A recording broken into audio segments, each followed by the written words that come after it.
Bonjour à tous, j'espère que vous allez excellemment bien. Aujourd'hui on se retrouve pour parler cyclisme, pour faire le débrief de la troisième étape du Région Pays de la Loire Tour aujourd'hui.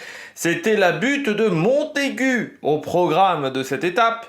Donc une arrivée en bosse, un peu moins dure que la côte du Gazonfier, enfin plus longue mais moins pentue. Vous voyez, par rapport à demain et la côte du Gazonfier, on parlera de l'étape de demain en fin de vidéo. Allez, n'hésitez pas à vous abonner à la chaîne, à réagir dans les commentaires, à mettre un pouce bleu, à partager la vidéo sur les réseaux sociaux, notamment auprès de vos proches, si vous pensez que ça peut les intéresser. Dans les commentaires, n'hésitez pas à me dire qui vous a plu, qui vous a déçu. Quand vous vous abonnez à la chaîne, vous pouvez rajouter la petite cloche, comme ça vous êtes au courant des dernières vidéos qui viennent de sortir. Et puis si vous avez les moyens et que vous voulez soutenir mon travail, vous pouvez faire un super thanks, ça se passe dans les commentaires. Vous pouvez également cliquer rapidement sur les notifications, sur les miniatures, juste après la mise en ligne des vidéos. On commence tout de suite avec ce Région Pays de la Loire Tour. Eh bien, ça a été intéressant aujourd'hui parce que, encore une fois, je vous disais, il y avait une arrivée en bosse, une arrivée qui n'était pas forcément évidente. Il y a des équipes qui ont tenté, je pense à Arkea, qui a tenté d'augmenter le rythme. On a vu un petit peu Saint-Michel également accélérer le rythme, mais on a eu beaucoup de mal à avoir un rythme constant. C'est-à-dire qu'à la fin, on se retrouve quand même à avoir encore des sprinters dans le final, notamment le vainqueur du jour, mais on voit un Émilien Janière, par exemple, plutôt bien classé, parce qu'on a eu du mal à mettre un rythme incessant. Ça a été un petit peu ça attaque, ça freine, ça attaque, ça freine, ça attaque, ça freine. On n'avait pas un rythme constant du côté de cette journée, avec un gros tempo pendant 3 ou 4 tours. Certainement parce que les équipes n'étaient pas en capacité de le faire. Encore une fois, on n'est que 6 au départ, donc c'est-à-dire que potentiellement il n'y avait que 4 coureurs qui pouvaient faire ce travail-là. Et donc on n'a pas réussi à déloger les sprinters. Quand à 5 bandes de l'arrivée, on voit qu'il y a toujours Sam Bennett, on se dit, dernier passage, il arrivera à tenir Sam Bennett, parce que les durées de montée n'étaient pas non plus extrêmement longues. Et puis après, Sam Bennett, il a très très bien joué son sprint. Enfin, il a très bien joué son sprint derrière les deux arquères. Il suit, il suit, puis à 150 mètres, il déclenche, et là, c'est Sam Bennett, quoi. Donc on peut rien faire du côté de Sam Bennett. Mais bon, c'est pas n'importe qui, quoi. On parle de l'Irlandais. Je vous avais parlé hier de l'étape de Burgos, mais je l'ai trouvé très fort quand même aujourd'hui, parce que, encore une fois, la bosse finale, elle n'était pas évidente. Cette bosse-là, on l'a pris à 5 reprises. Donc il y avait ce passage là tout le temps, voilà, c'était du 6-7%, même si c'était encore une fois 1 km 3, c'était du 6 à 7%. Donc au bout d'un moment, ça commence à faire mal au guibol. Ouais, sauf qu'on n'a pas réussi à mettre un rythme incessant, permanent de harcèlement du côté des formations adverses. Tout simplement parce que du côté d'Arkea, on doit marquer le maximum de points avec 2 coureurs. Donc forcément, on ne pouvait pas mettre un tempo à 3 ou 4 suffisamment bon. Parce que du côté de Total Energy, je pense qu'on n'a jamais su choisir entre Janière et Delettre, ou soit on s'est fait un peu avoir en croyant que c'était plus dur que ce que ça n'était dans la réalité. Et puis parce que Groupama est aux fraises, notamment. Donc c'est vrai que Sam Bennett, derrière, il a su profiter de ce rythme qui n'était pas forcément incessant. Il a su se cacher. On le voit quasiment pas de la journée, Sam Bennett. Encore une fois, ça fait 2-3 jours où il est à l'avant. On ne le voit pas de la journée. Il fait correctement le travail. Chapeau, parce que ça fait quand même une deuxième victoire en 3 jours pour lui. Donc forcément, un peu de confiance du côté de Sam Bennett sur ces épreuves-là. Ce qui n'a pas réussi à avoir Dylan Groenewegen sur le Tour d'Hélas, où il a été battu 2 fois par Moschetti. Eh bien, du côté de Sam Bennett, là aujourd'hui, il a encore dominé ce sprint largement, et dans un exercice atypique de sprint en bosse, qui est toujours particulier, mais ça permet de rappeler, encore une fois, que Sam Bennett n'est pas seulement un sprinter sur le plat, parce que quand il est au top de sa forme, il est capable d'être très bon en bosse. L'an dernier, il avait passé Cassel, pour ceux qui se souviennent, sur les 4 jours de Dunkerque. Là, aujourd'hui, il a encore été très performant, Sam Bennett. Donc bravo, bravo à l'Irlandais, surtout que là, il n'y avait pas encore Gumerstad, qui avait été lâché un petit peu plus tôt, à un tour de l'arrivée. Donc il a réussi quand même à s'accrocher, et puis il a choisi les bonnes roues, il a pris les roues de chez Arkea, Et ça a vraiment bien déroulé pour lui. Il a fait vraiment le job parfait, quoi. Face aux coureurs de chez Arkea qui, eux, eh bien, ont un petit peu plus souffert. Donc, ouais, bravo. Bravo à Sam Bennett aujourd'hui parce qu'il a été très performant, il a été très efficace. Voilà, Sam Bennett. Pas d'erreur aujourd'hui du côté du coureur irlandais. Voilà, aujourd'hui du côté de Sam Bennett. Alors les deux Arkea qui se font battre sur la fin par Henry Ulig. Vauquelin a lancé son sprint, je pense, beaucoup trop tôt. C'est bien pour Henry Ulig parce que c'est vrai qu'Alpecin est assez discret depuis le début de la semaine, alors que pourtant on a une belle équipe. Je pense notamment à Simon Désert. Henry Ulig, on sait que c'est un sprinter qui est intéressant. Henry Ulig qui avait déjà été bon sur un sprint, je crois me rappeler, d'un Tour du Limousin. Je crois que j'ai ça en souvenir d'un Tour du Limousin. Alors peut-être que je me trompe, mais j'ai le souvenir, alors je dirais au moins là. Donc je pense que c'est une erreur parce que il l'a pas fait. Donc je dois confondre avec je dois confondre peut-être avec un autre coureur allemand qui était qui avait été bon. Je dois confondre avec un autre coureur. Mais du côté d'Henry Ulig, c'est bien, surtout que sur la semaine, ça a été pas forcément exceptionnel. C'est un coureur en plus qui doit faire ses preuves, hein, vous voyez, fin de contrat. La première année a été bonne, mais pas non plus exceptionnelle. Il faut se montrer, voilà, du côté d'Henry Ulig. Dans un collectif aussi fort que celui d'Alpecin, si tu veux pas rester équipier ad vitam aeternam, avec Philipsen, avec Van Der Poel, il y a un moment, il faut se montrer, quoi. Il y a un moment, il faut avoir des résultats. Et du côté d'Henry Ulig, aujourd'hui, il a fait le job, il a bien passé la bosse. Il revient sur la fin par rapport à ses adversaires. Mais derrière, c'était trop costaud du côté d'Alpecin de Koninck. Arkea. Que dire du côté d'Arkea. Moi, j'ai quand même du mal à comprendre pourquoi on a emmené à la fois Ewan Kostiou, à la fois Kevin Vauquelin sur cette course. Je comprends qu'on veuille marquer le maximum de points. Bon, déjà, je rappelle qu'au maximum, ça sera 125 pour la victoire générale. Alors, s'il y a Ewan Kostiou qui fait deuxième ou troisième, imaginons qu'on arrive à faire un doublé ou qu'on arrive à en mettre deux dans le top 5, ça devrait faire 150, 175 points. Ouais, mais quand tu vois le Tour du Pays Basque, tu te dis, Vauquelin, il aurait mis plus sa carte sur le Tour du Pays Basque. Et quand tu vois qu'un Rambourou, quand tu vois un Velasco, par exemple aussi, réussir à être dans le top 10 du général, ou un Steve Kras être dans le top 10 du général, tu te dis, Vauquelin, il avait les capacités d'être dans le top 10 du général. Ça fait des points UCI. Voire pourquoi pas aller chercher des victoires d'étape. On emmène tout le monde sur le région Pays de la Loire Tour. Ok, mais bon, on n'est même pas sûr de gagner demain parce que le parcours, c'est un peu trop plat pour Vauquelin. C'est un peu plat.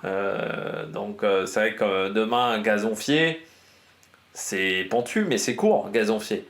Donc c'est vrai qu'on peut se dire, bon, allez, on va peut-être marquer, on va peut-être gagner demain. C'est pas encore fait, parce qu'il faudra battre les sprinters. Et on s'aperçoit que l'an dernier, on n'avait pas réussi à battre les sprinters. Mais surtout, je me dis, déjà, même même s'ils gagnent demain, en termes de total de points, ils pourront avoir des regrets par rapport à l'étape, par rapport au fait de ne pas être venu sur le Tour du Pays Basque. Alors, je pense qu'un des deux, surtout Vauquelin, pouvait être performant au Tour du Pays Basque, quitte à laisser Kostiou sur ce région Pays de la Loire Tour, mais pas mettre ces deux œufs dans le même panier. Je suis pas sûr que ça soit d'une efficacité incroyable du côté de l'équipe française. Mais on sent que c'est un peu la réaction panique à bord du côté de l'Arkea, parce qu'on voit encore une fois Astana remonter, parce qu'on voit Uno X remonter, parce qu'on voit que devant, même si Intermarché et Picnic font pas des grandes saisons pour le moment, on est moins bien qu'eux. Encore une fois, c'est une équipe qui a marqué quasiment autant de points qu'Unibet. Sauf que la qualité le niveau des deux équipes est quand même pas pareil normalement. Et puis on voit bien qu'on n'a pas fait un gros recrutement. Alors certes, hier on a la victoire de Victor Guernalec, mais on s'aperçoit que le recrutement n'a pas été exceptionnel du côté de cette formation. On sait que ça va être compliqué de sauver quand même les miches d'Arkea. Derrière, encore une fois, le fait que le sponsor, on ne sait pas s'il reste.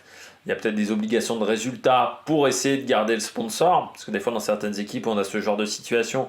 Le sponsor dit je me barre, ou vous obtenez genre 4 ou 5 victoires Et là, après, on peut, pourquoi pas discuter, mais si vous obtenez pas ces victoires-là, on ne discutera pas d'un renouvellement de contrat. Et c'est vrai que là, aujourd'hui, bon, bah, tu sens que c'est... on court, on attaque à plusieurs reprises, mais on n'arrive pas à faire la différence. Très clairement, parce que c'est trop plat. Et pour Kevin Vauquelin, et même si... en plus, je pense qu'il est un peu moins fort qu'en tout début de saison. Hein, on n'est pas sur le même moment de l'année. On n'est pas forcément là sur un gros objectif pour lui sur ce région Pays de la Loire Tour. Peut-être un petit manque de motivation aussi hein, pour Kevin Vauquelin, qui se dit je pourrais être face à de très bons coureurs autour du Pays Basque qui essaient de me battre avec les meilleurs. Et bon, là, je me bats avec Sam Bennett qui est un sprinter, mais en montagne, je me bats avec personne. En gros, il n'y a personne à mon niveau. Donc, il y a peut-être une petite déception de ce côté-là et un petit manque d'envie du côté de Kevin Vauquelin. Alexandre Delettre, c'est la première fois qu'avec le maillot Total Energy, je le vois bien, Alexandre Delettre. Là, j'ai retrouvé le Alexandre Delettre de la saison dernière du côté de Saint-Michel-Mavic, Aubert 93. Où, vous vous souvenez, hein, je l'avais trouvé très intéressant, notamment sur les manches de Coupe de France. Alexandre Delettre, là j'ai retrouvé le coureur qui était performant l'an dernier sur ses épreuves, qui était en capacité de faire des gros résultats du côté d'Alexandre Delettre. Pas grand chose à dire, hein. Il fait une belle 5e place, pas très loin de Vauquelin. Je trouve qu'il a accroché à plusieurs reprises la roue de Vauquelin. Sur pas mal d'accélération, il a réussi à tenir. Dommage qu'on n'ait pas gardé Émilien Janière au chaud. Je pense qu'on n'était pas obligé d'utiliser Émilien Janière pour placer Delettre. Je pense qu'on aurait dû garder Émilien au chaud en voyant qu'il y avait toujours Bennett, qu'il y avait toujours Coquard. On aurait dû se dire, ah bah potentiellement ça peut se finir au sprint et les sprinteurs peuvent être bien placés. Et je pense qu'Émilien Janière avait des bonnes jambes aujourd'hui, mais comme on l'a énormément utilisé pour placer Delettre, il a mangé du vent et forcément quand il lance son sprint, bah, il a plus d'énergie, il a plus de jambes. Donc dommage, voilà, du côté de Total Energy, de ce côté-là. Lox, toujours la 6e. On en avait déjà parlé hier, le coureur de Paris-Camembert. Et puis Nicolas Broyard, hein, deuxième journée dans le top 10. Encore un top 10 pour Saint-Michel, préférence au Maubert 93. Belle semaine du côté de l'équipe française qui arrive vraiment à rivaliser avec les World Teams sur cette course. Donc ça, c'est vraiment très bien. Et puis avec un bon Nicolas Broyard, on avait vu également Delion Cockery qui passe pas très bien les bosses, mais du côté de Nicolas Broyard c'est très bien, jeune coureur, un jeune coureur français, 25 ans, qui est passé par l'AVC Aix-en-Provence. Là aussi, hein, on est sur des coureurs un petit peu à la Victor Gernalec, c'est-à-dire à maturation tardive. Du côté de Nicolas Broyard, c'est-à-dire des coureurs qui ont mis du temps avant de trouver leur rythme. Il avait déjà fait la 3e place hein, sur l'étoile de Bessèges, alors certes avec une opposition moindre, et puis il avait fini 2e sur la Classica Camp des Mauverdré en tout début de saison, une des nouvelles courses espagnoles à Valence. Voilà, un 2e résultat, un 3e résultat intéressant pour lui, et puis c'est prometteur pour la semaine prochaine avec Grand Besançon, Jura, Doubs, les courses qui s'enchaîneront sur le week-end. Petite information aussi, hein, la Flèche Brabançonne a changé de date. Avant, elle avait lieu le mercredi avant l'Amstel. Elle aura lieu vendredi, la Flèche Brabançonne, et puis mercredi. Vous savez, cette classique qui fait la transition entre les Flandriennes et les Ardennaises. C'est vraiment la transition entre les deux, je trouve, la Brabançonne. Donc il faudra le prendre en compte. Voilà, petit changement de calendrier. Cette année, c'est plus le mercredi, c'est le vendredi, si j'ai bien tout compris. On redescend le classement. Bon, Brian Coquard, 0 point marqué hein, sur cette semaine de compétition pour le moment. Et je pense pas que demain il arrive à les marquer. 9e, quand tu vois que Bennett fait 1, quand tu vois, Vauquelin fait 4, je pense qu'il y avait des places pour Brian Coquard, mais là encore, trop seul dans le final. Et puis Jonas Gens et Axel Mario, bien du côté d'Axel Mario, coureur de la CIC. On a du mal à comprendre aussi pourquoi on n'a pas joué Valentin Ferron du côté de la Cofidis. On voit Valentin Ferron 12, alors peut-être moins en forme encore une fois qu'au Grand Prix La Marseillaise, mais quand même, on aurait peut-être pu jouer la carte Ferron, sachant que Brian Coquard n'avait pas été très performant sur les deux premiers sprints. On aurait pu demander à Groyan Coquard de faire le job pour Valentin Ferron. Et puis je redescends un petit peu, Maxime Jardet, Kopechki, encore dans le top 15 aujourd'hui du côté de ce coureur. Par contre, pas de Polti Cometa de Polti Visit Malta dans le top 30 aujourd'hui. Voilà, ils sont passés à côté. Et puis les Groupama FDJ, premier coureur, Rémi Cavagna, seulement 30e. Oui, on n'a pas réussi à s'en sortir. Du côté de l'équipe française, là aussi, déception du côté de cette formation. On a Zubeldia, 36 du côté d'Auscatel. Aujourd'hui pour l'équipe espagnole. Et c'était qui le Wagner Bazin qui était devant? C'est devait être Giacomo Villa. Hein. Parce qu'on a vu un Wagner Bazin attaquer, je pense que c'est Giacomo Villa qui a tenté dans le final. Et puis il y avait Victor Papon aussi, hein, qui a essayé de faire la différence du côté de Wagner Bazin. Voilà, du côté de cette formation belge. On regarde les différents classements. Le classement général. Donc c'est Sam Bennett qui reste en tête. Notre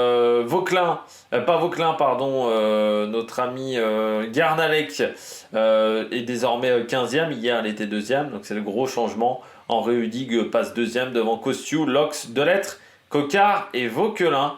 Dans ce classement, on retrouve ensuite Ascan Mario, Nicolas Broyard ou encore Jonas Gens. Du côté du classement du maillot vert, c'est Sam Bennett. Là, il ne sera pas battu. Hein, Sam Bennett à part chute. Demain, devant Henri Hudig et Kevin Vauquelin. Le classement de la montagne, c'est Similien Hamon, qui n'a pas pris de points aujourd'hui. Similien Hamon, mais il avait fait la différence hier. Et je pense que là aussi, peut-être que ça sera suffisant pour demain. Il faudra regarder. Kopechki en tête du maillot blanc désormais devant Sam Maisonneuve, Pedersen et Noé Isidore. Donc ça c'est intéressant pour le coureur de la Novo Nordisk.